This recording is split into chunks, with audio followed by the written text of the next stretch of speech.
हैदर अली गुरुजी गाते थे अपने जवानी गाने कैसे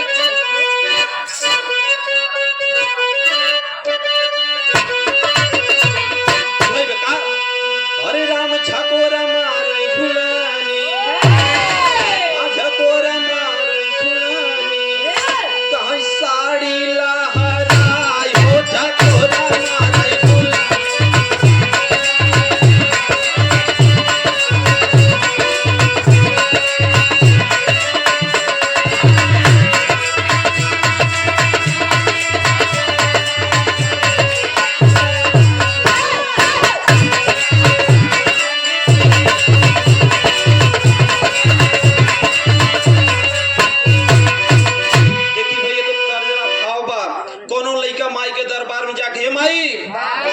कुछ गावे के सहूर हो नहीं भैया बाबू लोग कुछ बजावे के लूर हो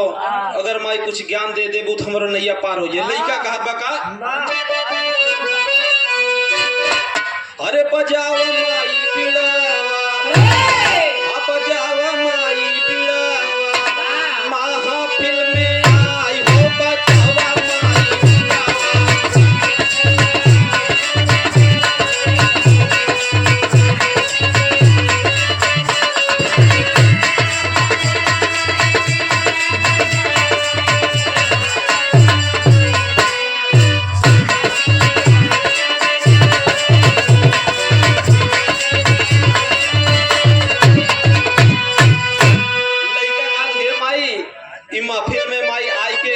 ज्ञान दे देबो तो हमारो नैया पार लग जाए लइका कहब अंतरा लाइन का स्वर सर कम के माई दे तू हो सवारी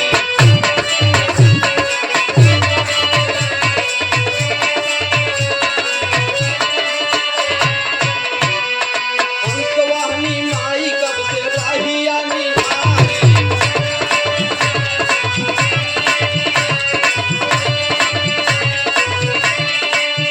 हे माई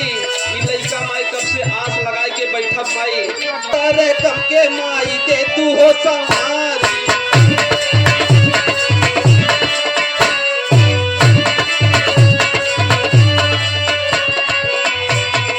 हंसवाहनी माई कब से रहिया निहारी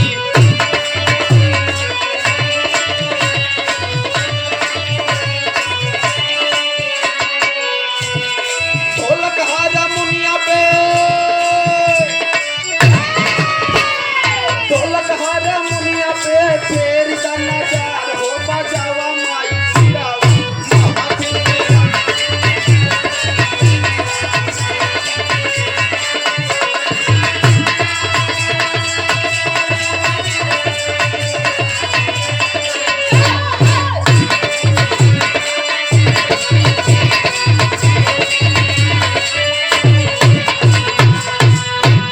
अगले में कहा लड़का का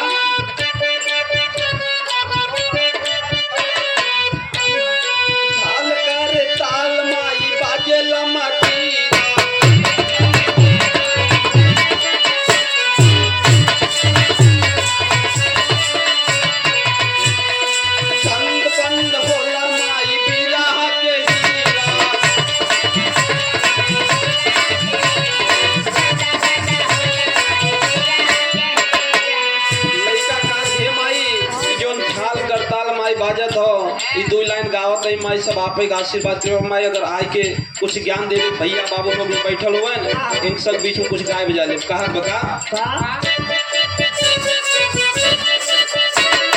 ताल करे ताल माई बाजे लमतीरा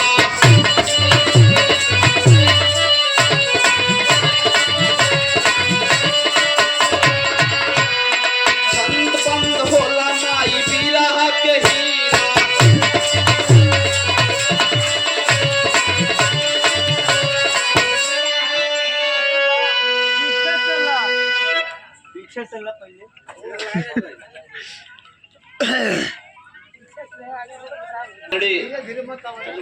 राम प्रभाव या तो हमारे गुरुजी की तरफ से पंखुड़ियों से गुथा हुआ एक हार और बहुत से सारा पुरस्कार गुरुजी के चरणों में कोट कोट प्रणाम आशीर्वाद कामना बा। देखिए परम आदरणीय परम श्रद्धेय लड़की के बड़े पिताजी आदरणीय आप अशोक पाल जी की तरफ से 101 रुपए पुरस्कार बा। पिताजी चरणों में कोट कोट प्रणाम, आशीर्वाद कामना है।